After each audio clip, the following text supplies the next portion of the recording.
Okay, as you might have noticed, we're taking a bit of a break from the usual programming. Whilst I did mention that I was going to start on a microcontroller IoT project this time, I've got slightly sidetracked. One of the things I need for that project is to be able to print some housings for the project that I'm intending to make. And unfortunately, that got me on the track of thinking that I need to buy a new 3D printer because I only own 2 at the moment. 2's never enough. And here is the third one. This is a Prusa Core One. For a long, long time, I've been running a Prusa Mark IIIS, and I also built myself a Voron Zero, which is another CoreXY 3D printer, as is this one. So what I thought I'd do is to just go through the build process of this. It's going to take me probably about like 10 to 12 hours to build it. I'm not going to record every single, well, I'll record it, but I'm not going to include every single part of that into the videos. What I want to do here is just find some of the gotchas that might snag other people's printer builds and just document those. So I'll try and do this into a series of like 2 or 3 fairly short videos, and we'll see how that goes.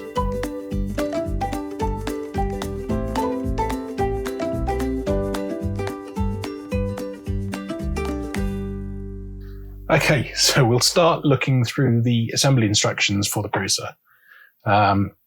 This is all available online, and as always, it's very, very detailed.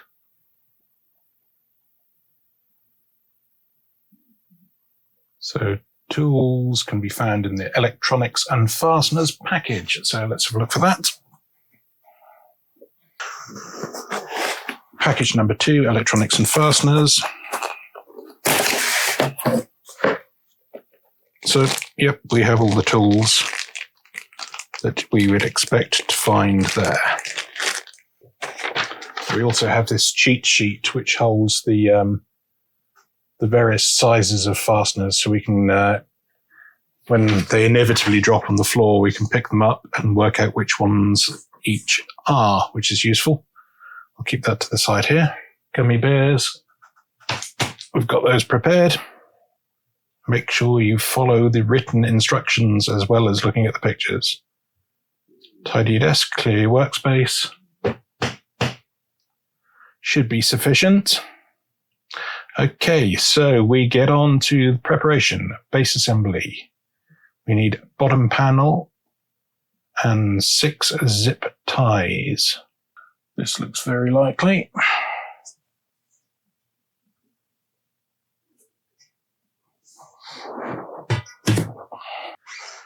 So, bottom panel and 6 zip ties. Turn the bottom panel so that the bends of the plate are facing upwards. Note the twin holes for the zip ties around the perimeter of the panel. So,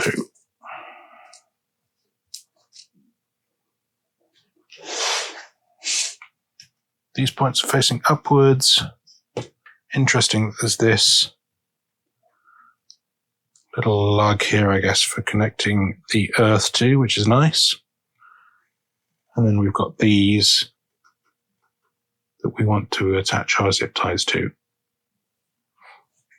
So let me put those over the edge of the table to make things easier.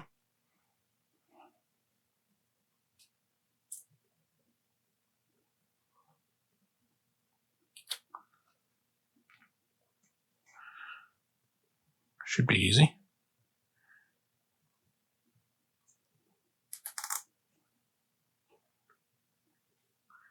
One, 2, 3,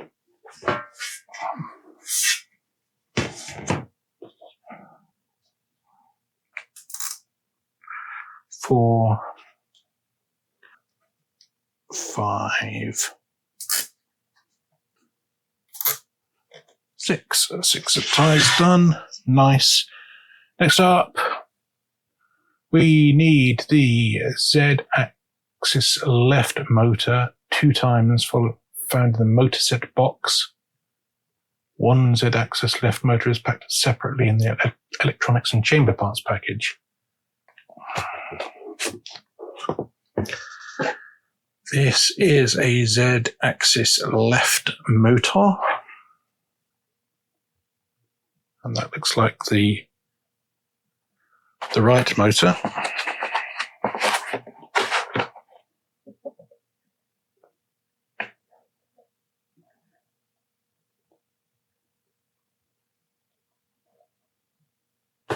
And I'm looking for the other left motor in the electronics and chamber parts package. Z-axis left motor. One tip I found with this type of assembly is to always put all of the bits back in the boxes, only ever take out exactly what you need for each step and try and keep things organized, because it's very, very easy to end up in a pile of parts and have everything lost if you're not careful. So we have the 3 motors. Okay, we need motor washer times 3. Also found in the electronics and chamber parts package. Put that away too soon. Okay, the motor washers are quite hidden away in this little package here. So these are the ones that we need. And we need Z-rod mount times 2 in the printed part package. And finally, we need 24 M3x8 screws. 24 M3x8. Okay, so we've finally prepared what we need for this first assembly stage.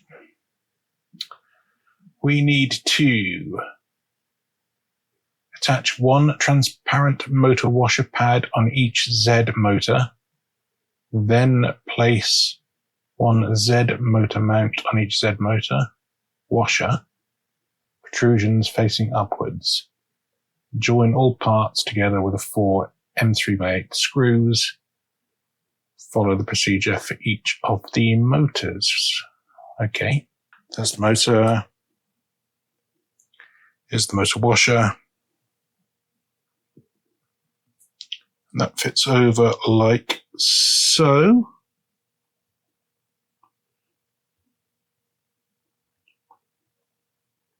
And then these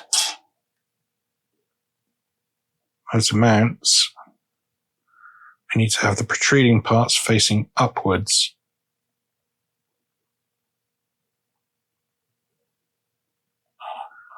And that goes over the top like so.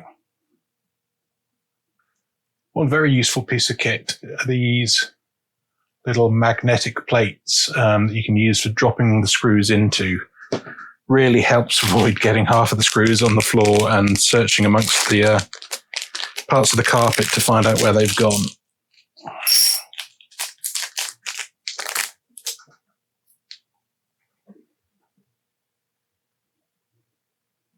Quite handy.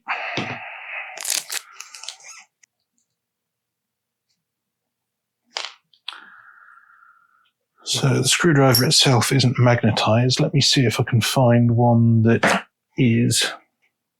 Okay, so I am just trying to align all the holes.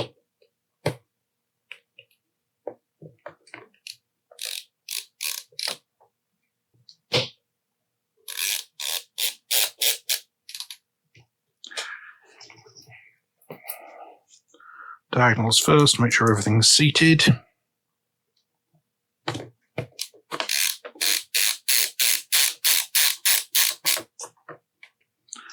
Decent finger tight should do it.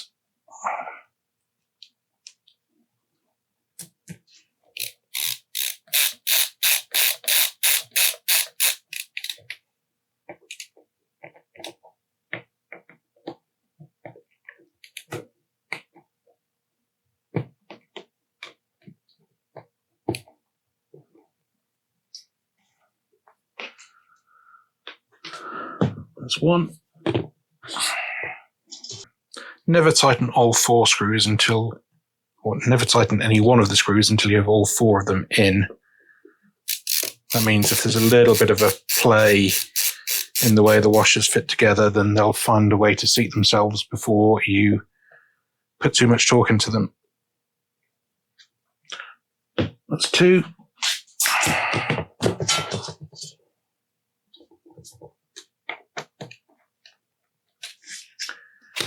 And that's 3. Turn the bottom panel upside down. So we've got the 2 left motors and the right-hand motor.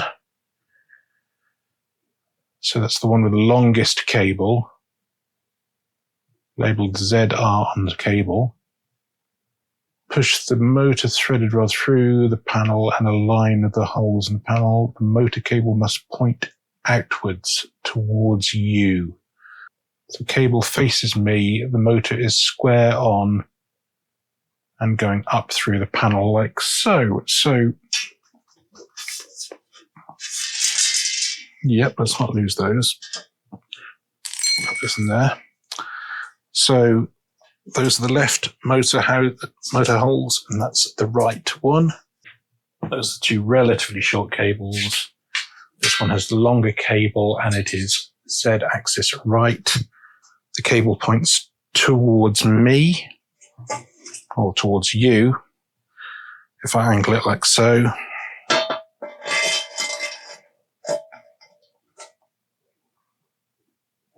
And then it comes up like that. It'll be slightly tricky to register the first of the screws, but let's see how we can do.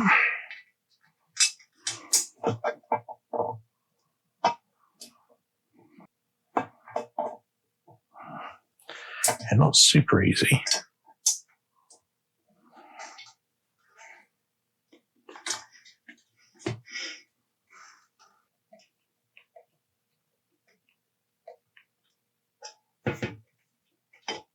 Nope, that's not managed to mesh at all.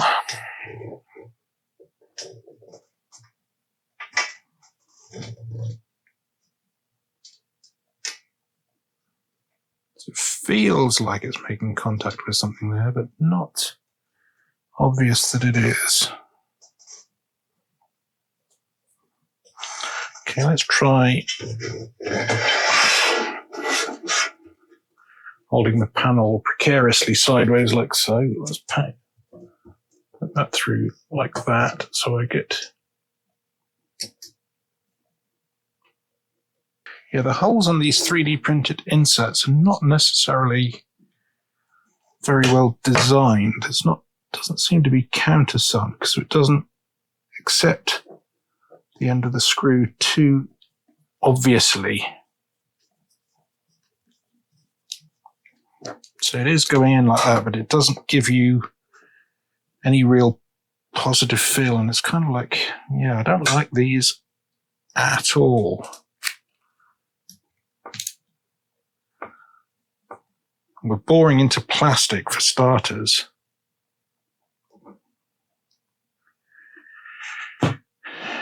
Which you wouldn't want to get wrong. Okay, here's tip number 1. Basically, putting these motors in and lining up the holes at the top of the motor mount with the holes on the top of the plate here is almost impossible. So what I've discovered is if we take 3 small screwdrivers and use those to register the other holes as you put that first screw in, then it works. And then basically I can remove 1 screwdriver at a time.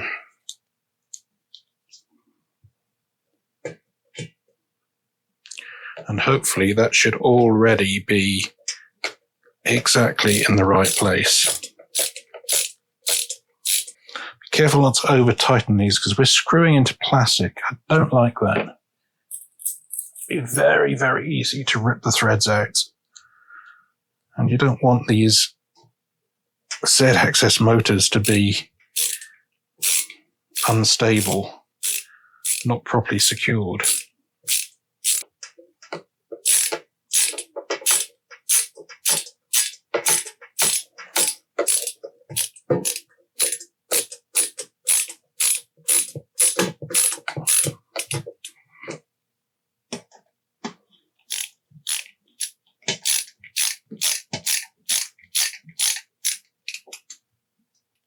just till the lightest bit of resistance happens and then stop screwing. It'll be secured from the other end, so that's fine. That's one. And that took a while. And this is us finished for the Z-axis motor mounting. Unfortunately, this is the disadvantage of buying a new Prusa during a heat wave. Rather than a bag full of gummy bears, I've got one very, very large multicoloured gummy bear. Oh well. So next up is preparing the bottom frame parts. So we can see here there are 1, 2, 3, 4 metal sections, 2 spacer pins, and we need 4 M3 4RT screws.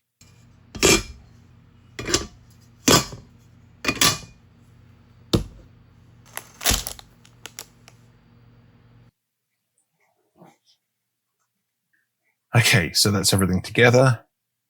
Place the front profile according to the picture. The cutouts must be facing you, or according to the picture. So front profile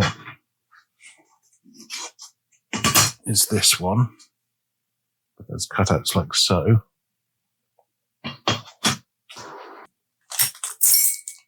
So we align the 2 profiles. So right, the little nub goes underneath the side piece, and we just put one of those screws in. So screwdriver. So align the 2 like so.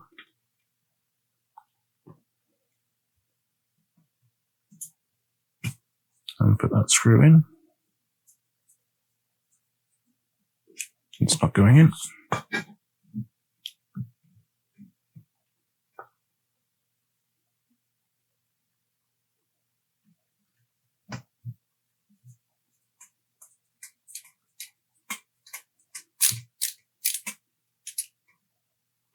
Loosely tightened for the moment.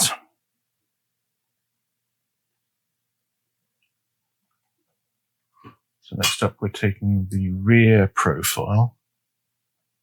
So the rear profile like so, flange pointing this way. We're joining into this hole here. And as we could probably guess for the last part, we are joining the remaining universal profile. The tab is on this side, which goes under here. And then this goes over the top of that one. So kind of like so.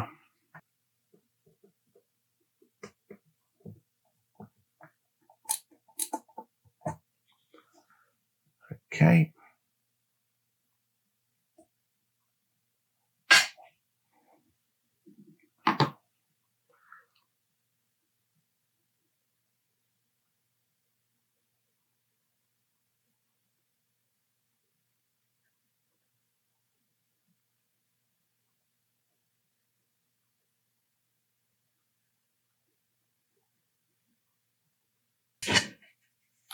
And that's good.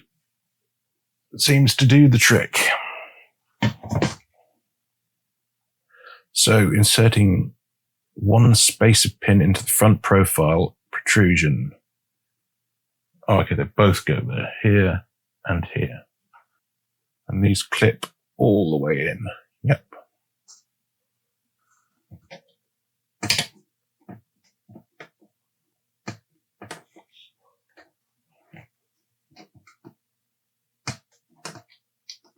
Seem to want to go all the way in.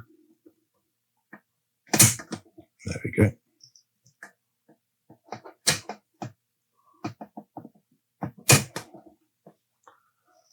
Now we need anti-vibration foot times 4 and more of the 4RT screws. Okay, electronics and chamber parts. Here we go. Okay, so we need to take each piece, peel off the protective layer with some difficulty.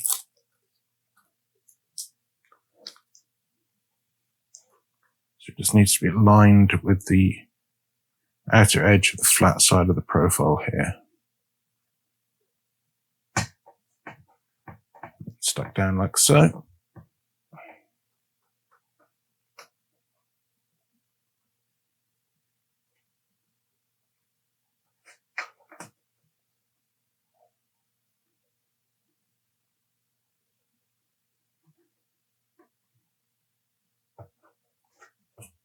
Okay, that's done. Next,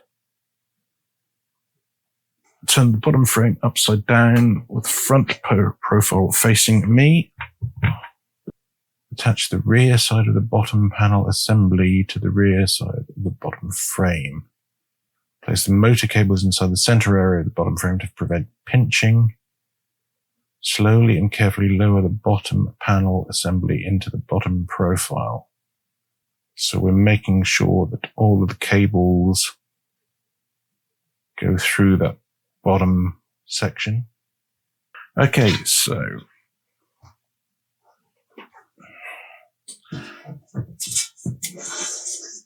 we're taking this.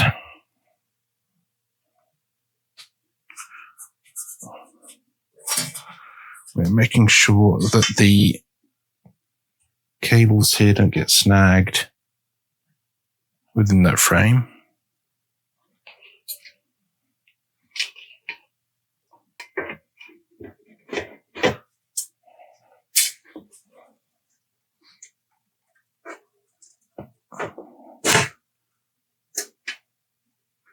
Cable ties also. Yep, that looks okay to me.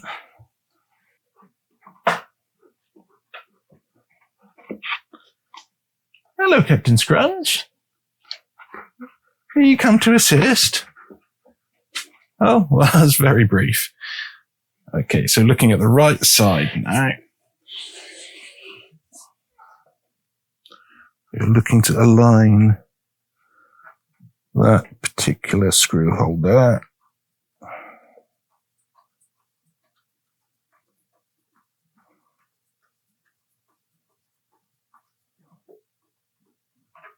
It's finger tight for now.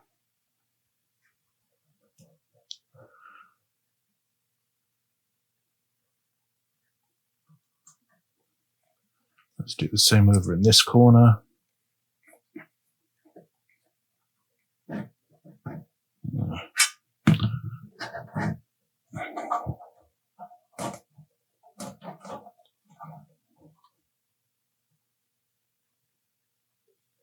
Doesn't seem to want to register this one.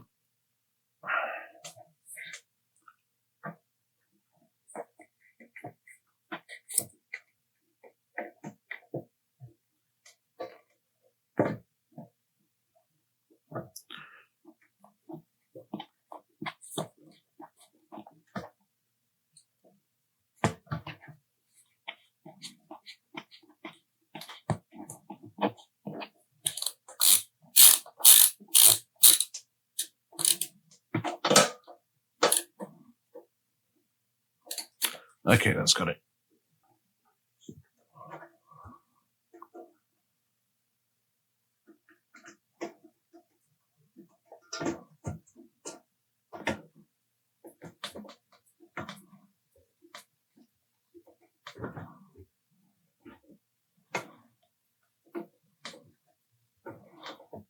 Oh, these are tricky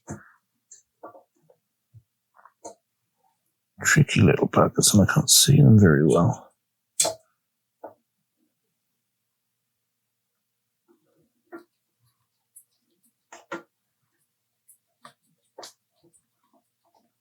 No.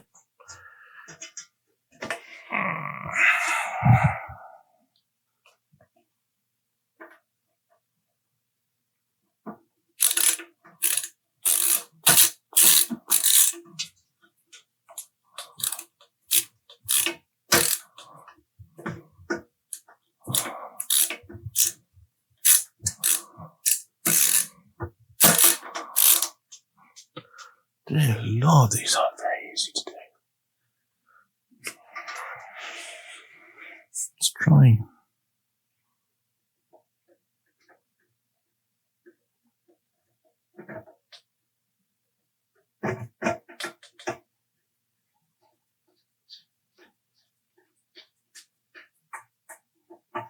Right.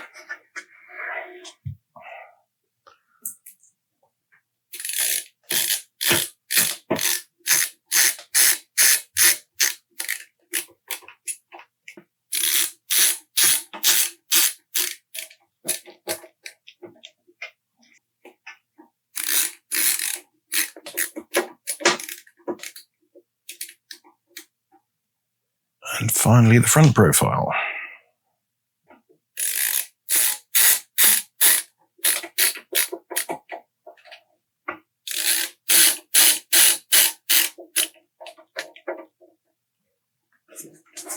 And there we have it. Starting to look like a 3D printer.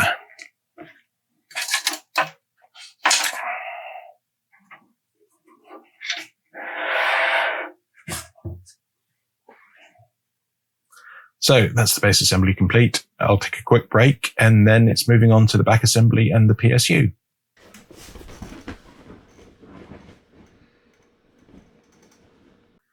Okay, next we're going to be assembling the power supply and the electronics unit for the printer. So let's take a look at that. Here we can see that we need the power supply, we need some screws, we need power cables and the power panic cable. I've already prepared those over there on the table. So let's take a look at what we need to do. So firstly, insert two M4-6R screws to the left side of the PSU. Do not tighten them completely. So those are these round-headed screws. So let's take our PSU.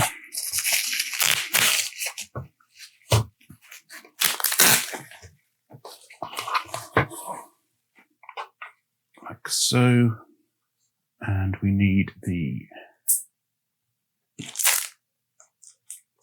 round-headed screws here, which are the M4-6R, 3 pieces of those.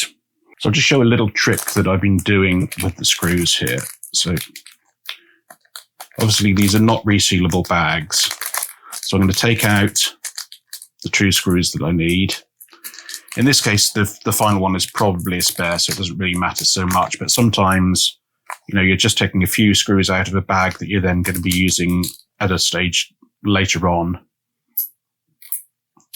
And it's important to remember, you know, what they are. So I've been taking these extra baggies. Just open that up. Put the entire screw bag in.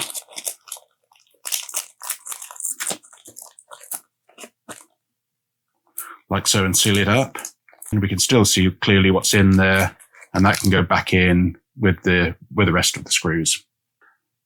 So we're just going to take our screws and we're putting them into the bottom slot here. Bottom screw hole, I think that's the only one that they'll fit into anyway. And we just lightly tighten them like so.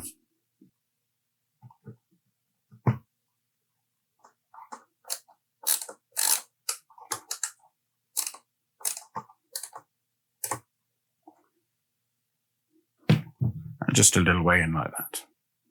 Next up, we need to slightly loosen all 4 of the power terminal screws. Do not remove them. 3 to 4 turns are enough. 1, 2, 3.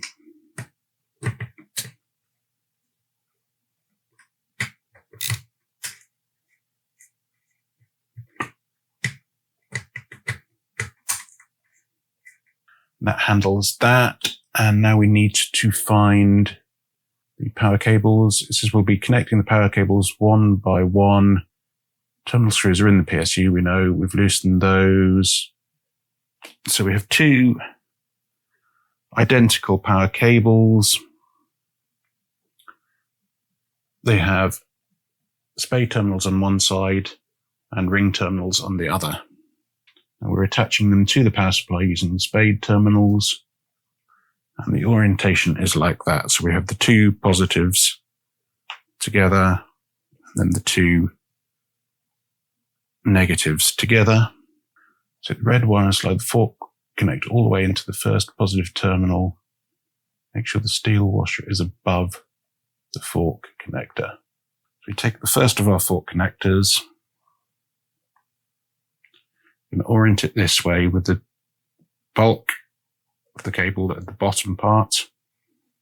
We need to fit it under here. It needs to be under that steel washer somehow.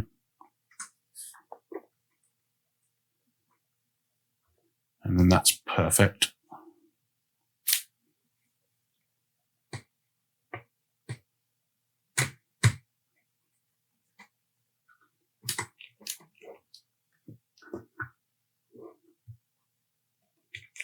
Give it a good tighten, and then we can see that is V positive, V positive, V negative, V negative. And then we just repeat the same for each of the other connectors.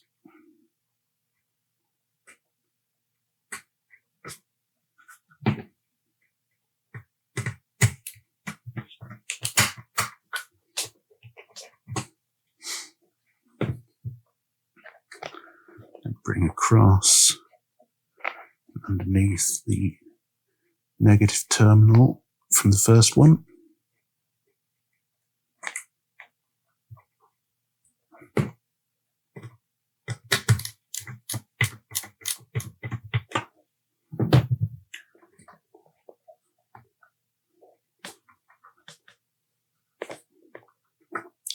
And same again from the second one.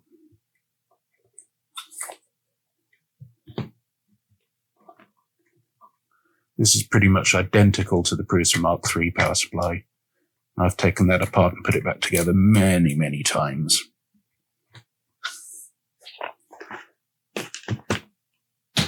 So that looks good. And then finally, we're plugging in our power panic cable. This has like a nub on this side, which I believe needs to face towards the back. And it clips in nicely there. So that basically tells the printer that the mains power supply has failed, and therefore it has like a few hundred milliseconds to move the print head away from the in progress print, and then store what it needs in memory so that when the power comes back on, it's able to continue printing, theoretically. So next up is the X-Buddy parts preparation. So we need the buddy box, 2 grommets, some various thermal pads, zip ties, and M3x6 screws, which are all ready on the table. And we need the X-Buddy extension board, the main electronics board, this extension cable, and this special printed parts tool, which we have out as well.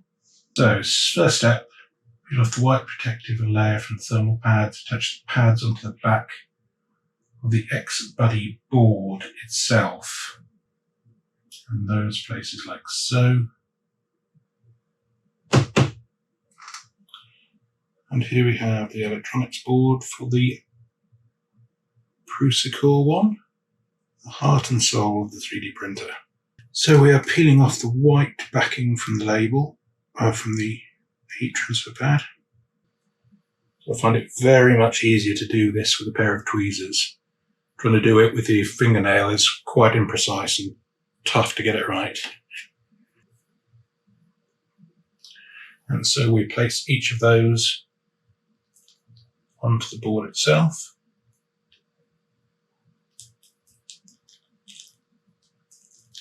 Press down reasonably firmly, but not too hard, because we've got components on the other side we don't want to damage.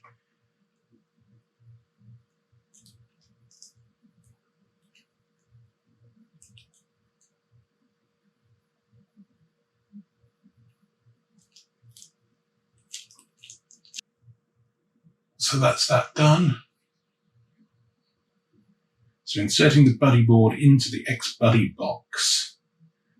Make sure the Ethernet connector is properly inserted into the hole in the X-Buddy box. Before fully attaching it completely, center the holes in the board with the holes. So this is kind of tricky. I think I might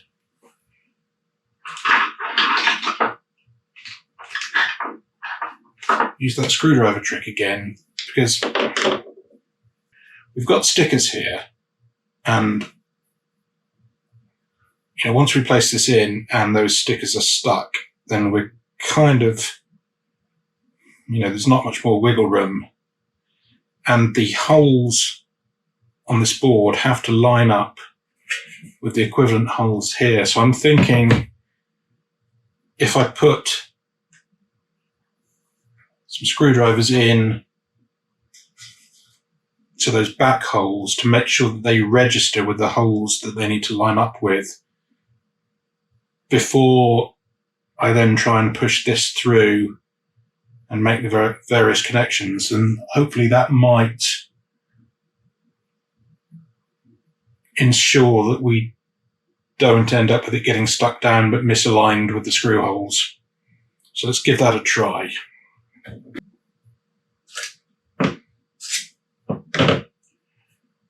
Take this inside like so. Now there's a little raised section on the outside of this Ethernet port. I believe that has to go, no, it's not going to go all the way through, but I think we need to take some of the pressure from that as it goes in. It's not just going to sit there, it's going to go in just a little bit, I think. So let's just get ready for that.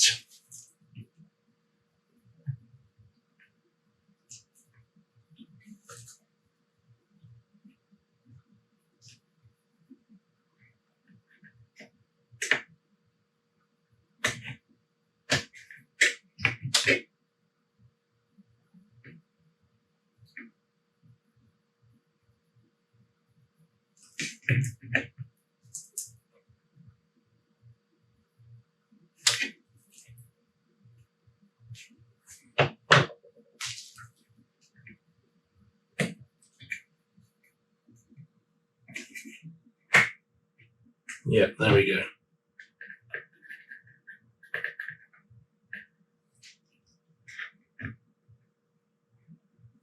That screwdriver's registered. Let's do one at the back as well. Okay, that's fine.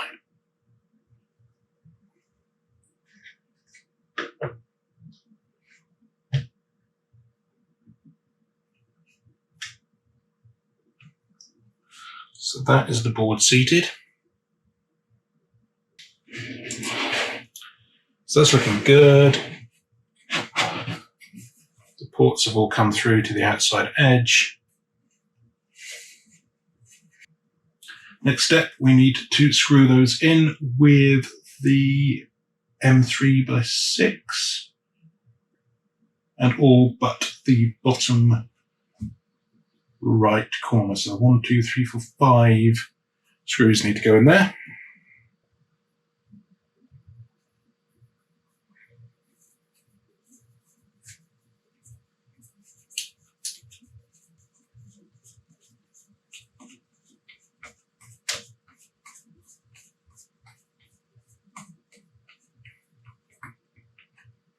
It says do not over tighten them for the moment, so we're just leaving them relatively loose.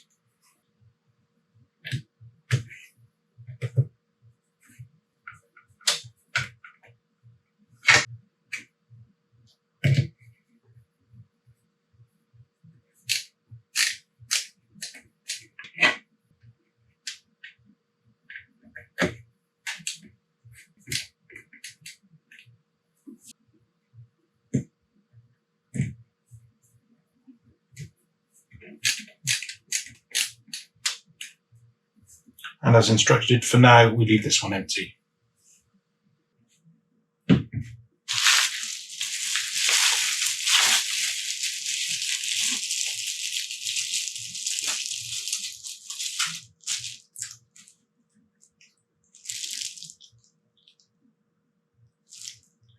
This is not the X-Buddy extension board.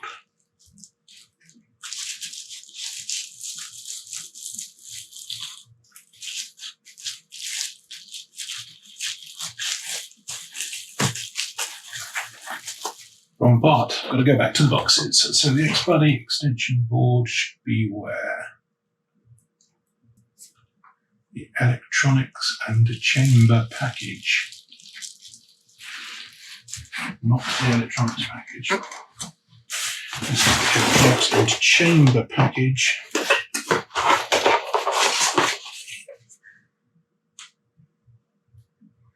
Now the X-Buddy extension is in here.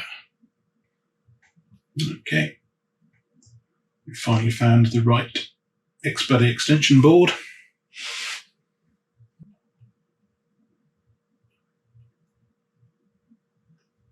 Okay. Yes, so it's seated with the long line of connectors towards the back.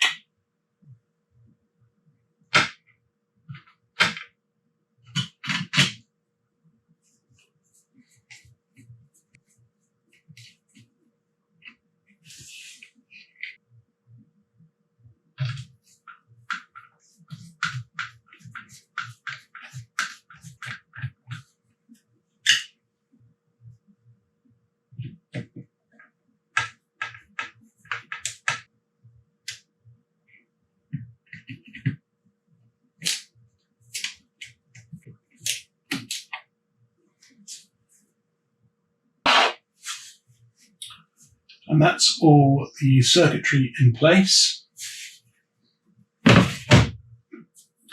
Next up, we need to install the zip ties into the side perforations of the X-Buddy box. Be careful not to damage connectors or capacitors on the X-Buddy board whilst doing this. So to achieve this, we use the hook here on this multi-tool to allow the zip ties to come in and circle around, which makes it much easier to put them in to these little perforations that occur along the side of the board or the box. The head is facing upwards and the bulk of the head is facing towards the outside of the box.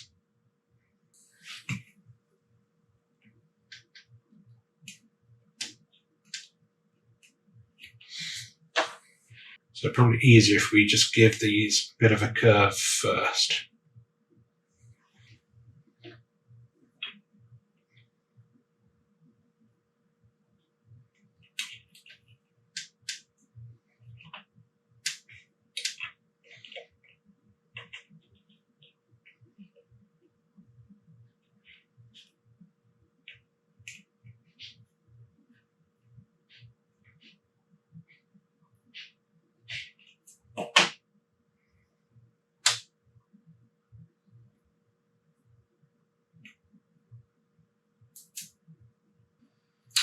Yeah, as some of the comments say here, it's kind of like black on black on black. You can't really see what you're doing. And also, I think I've made a mistake. It doesn't say to actually close up the zip ties at this point, so be a wasted one.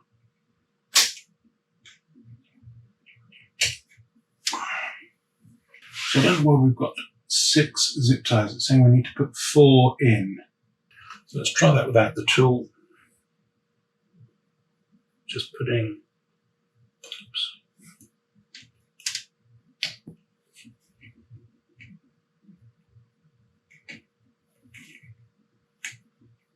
In there and just pulling it through like so.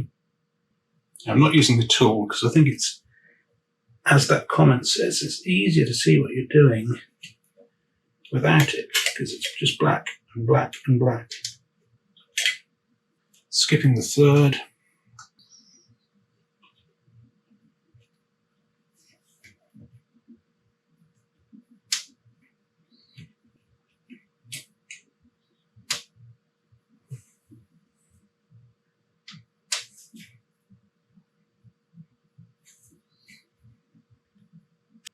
I can use my tweezers to just go in.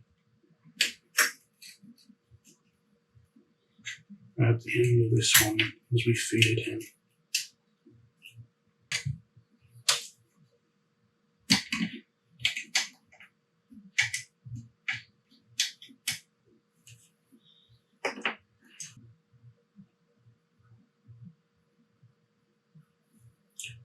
So yeah, that's looking good. We need to plug the XBuddy extension connector with the free red cable to the XBuddy extension board. Leave the red cable free for now. Plug the other end of the XBuddy extension cable into the XBuddy board. So from there into there. So here's the cable. We want the end that doesn't have the red cable connected to it. That needs to plug into the furthest right socket on the main XBuddy board. Let's do it.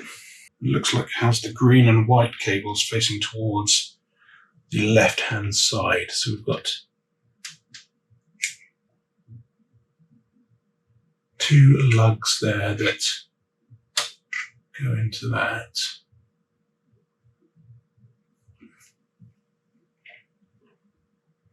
Oops. And we make sure we go into the right one, please. That's there. That's seated nicely.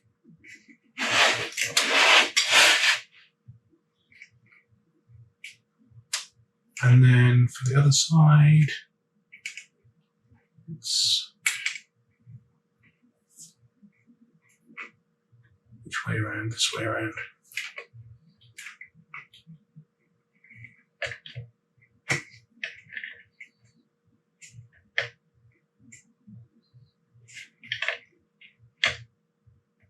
Maybe not.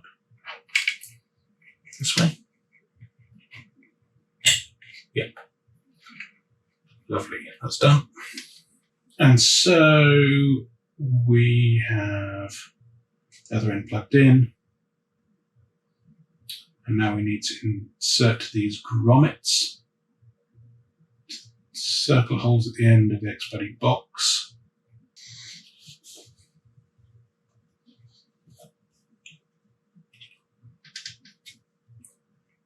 Grommets are always a little bit of a pain to seat initially.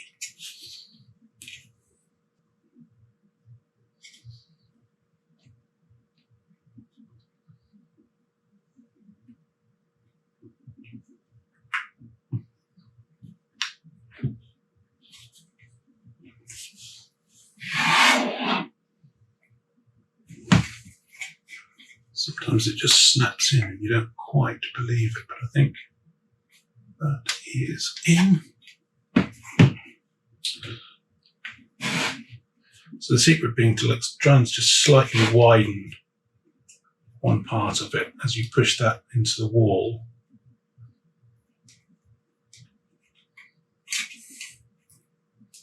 And then once you're there, you just run it round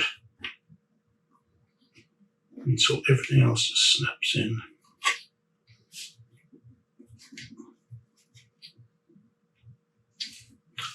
Like so. I think that came off the edge of the screen, but there we go. Now, this next part, we are preparing the Wi-Fi board, which is like an external thing so that it doesn't get interfered with by the metal case. So we need one Wi-Fi board cover.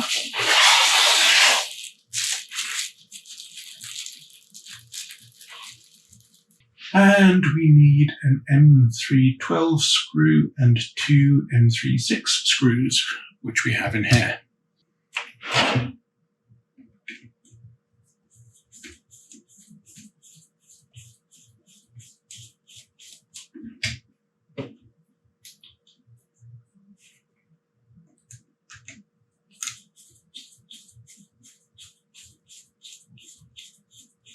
Like so. Insert the Wi-Fi module into the Wi-Fi cover, positioning it just below the bridge on the left side. So that's there. Here's our Wi-Fi board. slots in like so.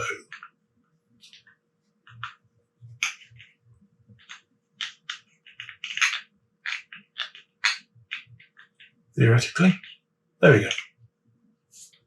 And that will be how we attached it to the side of the box, I guess. And we're just checking that that connector is fitting neatly through the hole at the side of the box. It is. And we're going to align it, plug it in there, and I guess the screw goes into this top section here.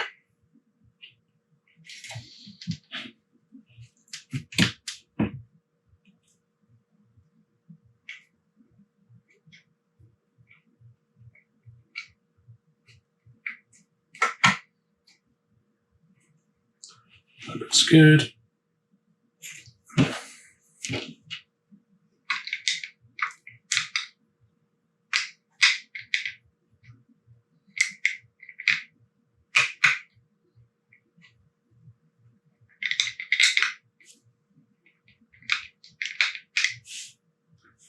Screws not seated too well for some reason. Okay, so it looks like this hole is not quite perfect. So just try and get the screws inserted into it before I put the board together. And you can see here the screw is almost all the way through. So now we can take this board again, put it in like so. In fact, we can probably put that screw a little bit further through now so the board itself doesn't wiggle.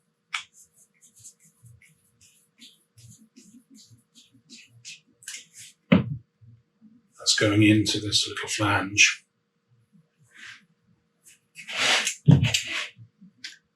And once again, align that with the socket on the side. If we can, this is kind of tricky. That's not aligned. Tricky to line these up because you can't see too easily what you're doing. Actually, this is a better angle. Start off the bottom connector sort of at 45 degrees and then angle it up and then push it in. That worked a treat. So there we go. And that's in place now. The screw is ready to tighten.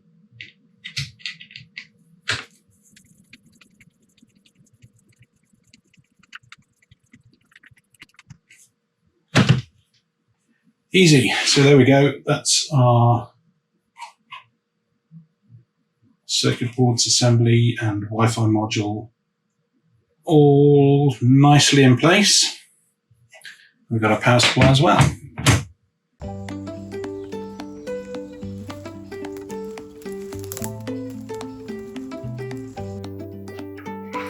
Oh, Captain Scrunch.